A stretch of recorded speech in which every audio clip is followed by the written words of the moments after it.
Hello friends, इस video में हम बीए पार्ट 2 सेशन 2022 से 25 के लिए हिस्ट्री सब्सिडी पेपर का टॉप 10 वीवीआई क्वेश्चंस देखेंगे।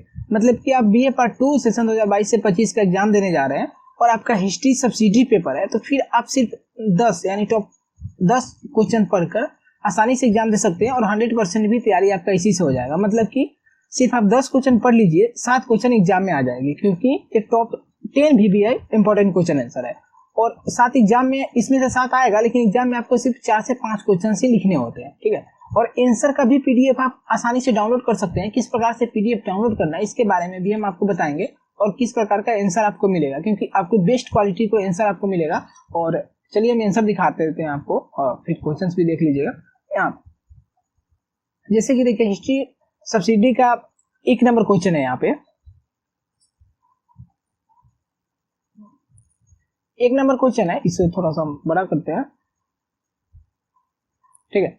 1 नंबर क्वेश्चन है कि प्लासी युद्ध के कारणों एवं परिणामों की विवेचना करें। तो सबसे पहले आप प्लासी युद्ध के बारे में 4 से 5 लाइन में एक्सप्लेन कीजिएगा, जैसे यहाँ पे लिखा हुआ है। क्योंकि एक्सप्लेन करने से ही 2 मार्क्स आपको मिल जाते हैं, और निष्कर्ष यानी कंक्लूजन लिखने से भी 2 मार्क्स मिल जाते हैं। ये 20 मार्क्स का क्वेश्चन होता है। अगर इतना ही लिखते हैं, अगर निष्कर्ष और इंट्रोडक्शन अच्छा होता है, तो फिर 5 मार्क्स आपको यहीं से मिल जाते हैं, और 15 नंबर आपको बॉडी मानी बीच का पार्ट लिखने से मिलते हैं। जैसे कि यहाँ पे दिया हुआ है, प्लासी युद्ध के प्रमुख कारण निम्नलिखित है। जो भी आंसर लिखेंगे हम टॉपिक वाइज लिखेंगे। जैसे कि प्लासी युद्ध के प्रमुख कारण निम्नलिखित है, 1 नंबर टॉपिक नवाब के विरुद्ध अंग्रेजों का षड्यंत्र, और इसे हम 4 से 5 लाइन में एक्सप्लेन करेंगे। टॉपिक वाइज आंसर लिखने से होता है कि एग्जामिनर आपका कॉपी पढ़ता है और मार्क्स देता है, नहीं तो फिर आपको सीधे कहानी की तरह लिख दीजिएगा, सीधे यहाँ पे साइन करेगा, 2-2 नंबर बैठाते चल जाएगा। 30 पेज लिखिएगा, 60 नंबर मिलेगा बस। तो ऐसा होता है। दूसरा नंबर टॉपिक यहाँ पे अंग्रेजों द्वारा किलाबंदी, इसे भी 4 से 5 लाइन में एक्सप्लेन किया हुआ है। तो ऐसे आपको आंसर लिखने हैं। जैसे प्लासी युद्ध के परिणाम, इसे भी आपको टॉपिक वाइज आंसर लिखना है, ठीक है। और पीडीएफ कैसे मिलेगा हम बाद में बताते हैं, आपको पहले क्वेश्चन दिखा देते हैं। दूसरा नंबर क्वेश्चन है हमारा, ब्रह्म समाज की देनों का समीक्षा करे। या इस क्वेश्चन को ऐसे भी पूछ सकता है आपसे कि राजा मोहन राय के सुधारों का परीक्षण करें, क्योंकि ब्रह्म समाज को इन्होंने ही दिया था, ठीक है। अगला क्वेश्चन है 3 नंबर। 3 नंबर क्वेश्चन है हमारा कि कैबिनेट मिशन योजना के मुख्य प्रावधानों, गुण एवं दोषों की परीक्षण करें, यानी गुण एवं दोषों की विवेचना करें, ठीक है। यहाँ पे इसके लाभ भी पूछ सकता है, इसे यानी गुण को हम लाभ भी बोल सकते हैं, ठीक है। लाभ या दोष को सीमाएं, ठीक है। और अगला नेक्स्ट क्वेश्चन है हमारा, आंसर आपको यहाँ पे देखिए। नेक्स्ट 4 नंबर क्वेश्चन है।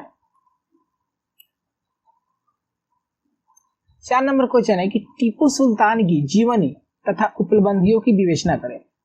सबसे पहले हम टीपू सुल्तान के बारे में 4 से 5 लाइन इंट्रोडक्शन देंगे, फिर इनके जीवनी यानी उपलब्धि कौन कौन से, इसके बारे में हम टॉपिक वाइज आंसर लिखेंगे। जैसे कि यहाँ पे लिखा हुआ है, यहाँ पे देखिए, इनके शासनकाल की प्रमुख चरण निम्नलिखित है, ठीक है। अगला क्वेश्चन है हमारा 5 नंबर। 5 नंबर क्वेश्चन है कि बाबर भारत में मुगल साम्राज्य का संस्थापना यानी स्थापना कैसे की, या विवेचना करे। या ऐसे भी आपसे पूछ सकता है आपसे कि बाबर एक महान विजेता था परंतु साम्राज्य निर्माता नहीं था, इसकी विवेचना करे या नहीं, इसकी समीक्षा करे, ठीक। तो इसका आंसर आप कुछ इस प्रकार से लिख सकते हैं, बाबर की उपलब्धि। अगला क्वेश्चन है 6 नंबर हमारा क्वेश्चन है कि मुगल साम्राज्य के पतन के कारणों का वर्णन कीजिए, औरंगजेब इसमें कहां तक उत्तरदायी था। मतलब मुगल साम्राज्य का पतन क्यों हुआ, इसका प्रमुख कारण कौन से था, इसका आंसर आपको टॉपिक वाइज बताना है, और हर टॉपिक को 4 से 5 लाइन में एक्सप्लेन कीजिएगा, जैसे आंसर में किया हुआ है। और औरंगजेब इसमें कहां तक उत्तरदायी था, मतलब कि औरंगजेब मुगल साम्राज्य के पतन में इसका क्या कारण था, यानी योगदान था। योगदान मतलब आप समझ सकते हैं। अगला है जैसे यहाँ पे है क्वेश्चंस में होगा, ठीक है, 5 नंबर, यानी कि सब टॉपिक को आपको 4 से 5 लाइन में एक्सप्लेन करना है, ठीक। नेक्स्ट क्वेश्चन है हमारा कि भारत विभाजन की परिस्थितिक कारण क्या थे, भारत का विभाजन किस प्रकार से हुआ, यानी भारत विभाजन के क्या कारण थे, परिस्थिति कैसी थी विभाजन के लिए, और भारत का विभाजन किस प्रकार से किया गया, इसको आपको समझाना है। जैसे भारत विभाजन के प्रमुख कारण निम्नलिखित है, 1 नंबर 2 नंबर टॉपिक, और लगभग 5 टॉपिक होगा। इसी प्रकार से आपका यहाँ तक 5 टॉपिक हर टॉपिक को 4 से 5 लाइन एक्सप्लेन किया हुआ है। फिर आपको भारत विभाजन के निम्नलिखित प्रकार से हुआ, किस प्रकार से हुआ आपको समझाना है। अगला क्वेश्चन है, सविनय अवज्ञा आंदोलन के कारणों एवं प्रभावों की विवेचना करें। मतलब सविनय अवज्ञा आंदोलन के क्या कारण था और इसका क्या प्रभाव पड़ा।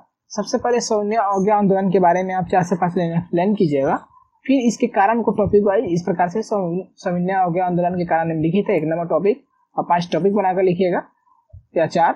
उसके बाद में इसके प्रभाव को भी 4 से 5 टॉपिक बनाकर लिखिएगा। ठीक, जैसे इस प्रकार से लिखा हुआ है। ठीक है, यहाँ पे देखिए इसके प्रभाव, सविनय अवज्ञा आंदोलन के परिणाम या प्रभाव निम्नलिखित है या महत्व ऐसे।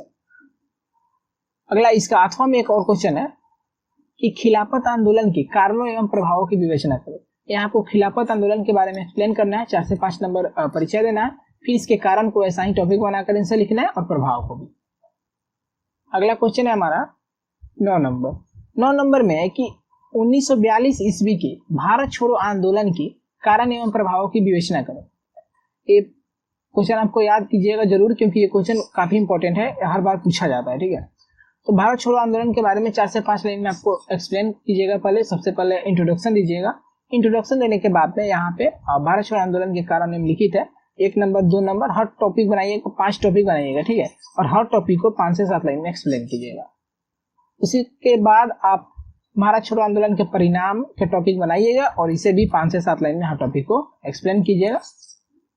अगला इसका 8वां में एक और क्वेश्चन है कि स्वदेशी आंदोलन के कारण एवं प्रभाव की विवेचना करें। ठीक, तो स्वदेशी आंदोलन के कारण और प्रभाव के बारे में आपको बता रहा है। यहाँ पे हमारा 4 यानी आंदोलन, स्वदेशी आंदोलन, भारत छोड़ो आंदोलन, सविनय अवज्ञा आंदोलन और एक और था खिलाफत आंदोलन। 4 आंदोलन है, 4 में से 2 क्वेश्चन आपसे पूछ ही लिए जाएंगे, इसलिए आप चारों को अच्छे से पढ़ लीजिएगा और याद कर लीजिएगा।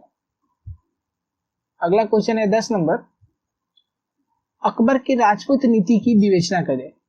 ठीक है, अकबर की राजपूत नीति कैसी थी इसके बारे में आपको बताना है। उसके बाद इसका 8वां में एक और क्वेश्चन है कि एक राष्ट्रीय शासक के रूप में अकबर का मूल्यांकन करे या अकबर की धार्मिक नीति यानी दीन इलाही के बारे में समझाए। मतलब कि आपको अकबर के राजपूत नीति और धार्मिक नीति दोनों में से एक क्वेश्चन आपसे पूछ लिए जाएंगे, इसलिए आप दोनों क्वेश्चन को अच्छे से याद रखिएगा। ठीक है, उसके बाद हम आंसर कैसे मिलेगा आपको, और कुछ इस प्रकार का आंसर होगा। आंसर का पीडीएफ कैसे मिलेगा। ठीक है, पीडीएफ कैसे मिलेगा, पीडीएफ के लिए आप टेलीग्राम ज्वाइन कीजिए। टेलीग्राम ज्वाइन कीजिए, टेलीग्राम का लिंक जो है वो हम डिस्क्रिप्शन में डाल दिए, आप वहां पे जाकर टेलीग्राम ज्वाइन कर लीजिए, पीडीएफ वहीं पे आपको मिल जाएगा और इसी से आप तैयारी कर सकते हैं। तो thank you so much, like and subscribe.